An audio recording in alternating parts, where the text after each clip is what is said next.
Bismillahirrahmanirrahim. Assalamualaikum warahmatullahi wabarakatuh. Perkenalkan, nama saya Muhammad Irwan Taufik dengan NIM 2206167 dari kelas Informatika E. Di sini saya mempunyai pokok pembahasan. Pembahasan yang pertama, hubungan antara teori bahasa dan otomata dengan komputasi. Yang kedua, sejarah perkembangan bahasa pemrograman sampai saat ini. Dan yang ketiga, karakteristik dari setiap penerjemah bahasa formal atau disebut dengan translator. Baik, selanjutnya kita bahas pembahasan yang pertama, yakni hubungan antara teori bahasa dan otomata dengan komputasi. Pengertian bahasa dan otomata dengan komputasi. Pengertian bahasa dalam Kamus Besar Bahasa Indonesia adalah sistem lambing bunyi yang arbitrer yang digunakan oleh anggota suatu masyarakat untuk bekerja sama, berinteraksi, dan mengidentifikasi diri. Dapat disimpulkan bahwa bahasa adalah rangkaian simbol yang mempunyai makna. Kemudian dilansir di Wikipedia, pengertian otomata adalah teori mengenal mesin-mesin abstrak dan berkaitan erat dengan teori bahasa formal. Ada beberapa hal yang berkaitan dengan otomata, yaitu grammar. Otomata dapat diartikan sebagai mesin abstrak. Kemudian komputasi, dalam bahasa Inggris disebut dengan computing. Komputasi adalah aktivitas penggunaan dan pengembangan teknologi komputer, perangkat keras, dan perangkat lunak. Hubungan di antara bahasa dan otomata dengan komputasi adalah bahasa dijadikan sebagai input oleh suatu mesin otomata. Selanjutnya, mesin otomata akan membuat keputusan yang mengindikasikan apakah input itu diterima atau tidak. Berbagai keputusan tersebut, input maupun output selanjutnya, akan diproses oleh komputasi agar berbagai keputusan tersebut berjalan dengan baik. Selanjutnya, di sini saya akan membahas dan menjelaskan mengenai sejarah perkembangan bahasa pemrograman sampai saat ini. Di bawah ini ada beberapa tokoh sejarawan yang berkaitan dengan sejarah perkembangan bahasa pemrograman sampai saat ini. Bahasa pemrograman memiliki sejarah yang panjang dan sejalan dengan perkembangan mesin dan komputer. Pada awalnya, pada zaman Yunani kuno, yang pertama ada Antikythera, sebuah kalkulator yang menggunakan tuas dan konfigurasi untuk mengoperasikannya. Kemudian pada abad ke-13 ada Ismail Al-Jazari dari dunia Islam menciptakan automata sebagai robot burung merak yang bergerak dengan menggunakan hydropower. Namun, langkah awal dalam perkembangan bahasa pemrograman dapat ditemukan pada tahun 1822 ketika Charles Babbage, seorang mahasiswa di Universitas Cambridge, menciptakan difference engine, sebuah mesin yang dapat melakukan perhitungan. Namun, mesin ini hanya menghasilkan satu jenis output. Kemudian pada tahun 1849, Charles Babbage mengembangkan mesinnya menjadi versi kedua. Kemudian ada putranya, Henry Prevost, melanjutkan perjuangan ayahnya dengan mendistribusikan algoritma mesin Babbage ke berbagai institusi di seluruh dunia. Kemudian dengan penyebaran algoritma mesin Prevost, perkembangan bahasa pemrograman semakin berlanjut. Pada tahun 1854,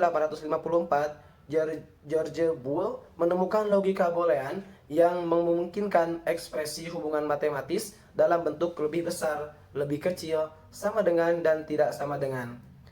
Perkembangan logika ini terus berlanjut. Pada tahun 1935, Konrad Zuse dari Jerman menciptakan mesin kalkulator biner bernama Z1.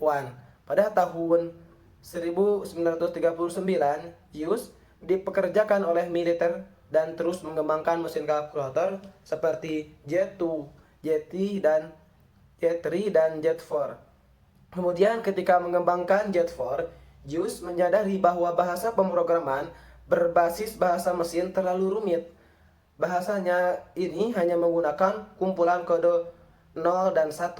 Setelah setahun penelitian, pada tahun 1945, bahasa pemrograman tingkat tinggi pertama di dunia di plan kalkul diciptakan yang membantu menciptakan komputer catur pertama.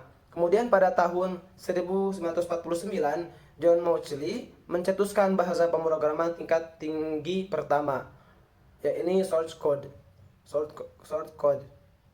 untuk komputer elektronik. Namun program-program dalam bahasa ini harus diterjemahkan menjadi bahasa mesin. Setiap kali dijalankan memperlambat proses.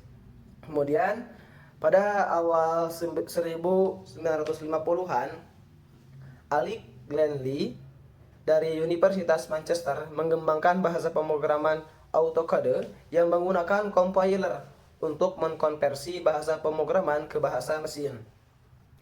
Bahasa ini pertama kali digunakan pada komputer Mac I di Universitas Manchester pada tahun 1952.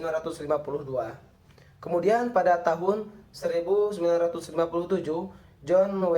Backus di IBM mengembangkan bahasa pemrograman praktis alternatif untuk IBM 704 mainframe yang dikenal sebagai Fortran. Kemudian Grace Hopper menciptakan Flowmatic pada tahun 1959 yang menjadi dasar bahasa pemrograman COBOL. Kemudian perkembangan bahasa pemrograman semakin pesat dengan munculnya bahasa C oleh Dennis Ritchie dan Brian Kernighan.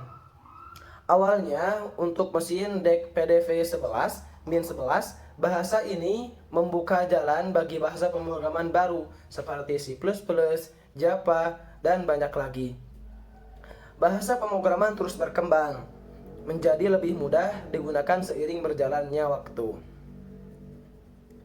Kemudian di sini saya akan menjelaskan bagaimana karakteristik dari setiap penerjemah bahasa formal atau disebut dengan translator.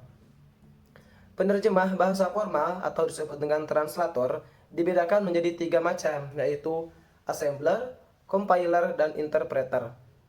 Yang pertama ada assembler. Assembler adalah program penerjemah yang bertugas untuk menerjemahkan kode sumber dalam bahasa rakitan atau disebut dengan assembly ke dalam bahasa mesin. Mirip seperti compiler tetapi lebih interaktif seperti translator. Bahasa yang dipakai juga sulit dipahami karena merupakan bahasa pemrograman tingkat terendah yang hanya dipahami oleh mesin CPU komputer. Kemudian ada compiler. Compiler adalah program penerjemah yang bertugas mengubah atau mengkonversi semua kode sumber selain dalam bahasa rakitan, biasanya dalam bahasa pemrograman tingkat tinggi ke bahasa pemrograman tingkat rendah atau menjadi kode objek. Hasil berupa kode objek inilah yang dapat dijalankan oleh komputer, di mana proses untuk melakukan penerjemahan ini biasanya disebut kompilasi. Compiler membutuhkan waktu untuk mengerjakan tugasnya, sebab proses penerjemahan bahasa kode ini juga harus tersimpan ke memori dan durasinya sangat bergantung pada kemampuan compiler serta spesifikasi perangkat komputer. Dan yang terakhir ada interpreter. Interpreter mirip seperti compiler. Interpreter adalah program penerjemah yang mengubah program atau menerjemahkan satu persatu instruksi dalam kode sumber, kemudian menjalankan instruksi yang telah diterjemahkan dan melaporkan jika ada kekeliruan yang terdeteksi saat melakukan penerjemahan suatu bahasa pemrograman. Dengan cara ini, interpreter lebih cepat mendeteksi kesalahan ketimbang compiler. Pasalnya, setelah kode dibaca dan terdeteksi ada kesalahan, ia akan segera memperbaiki. Sekian dari saya, mohon maaf bila ada tutur kata yang salah. Billahi taufiq wal hidayah. Wassalamualaikum warahmatullahi wabarakatuh.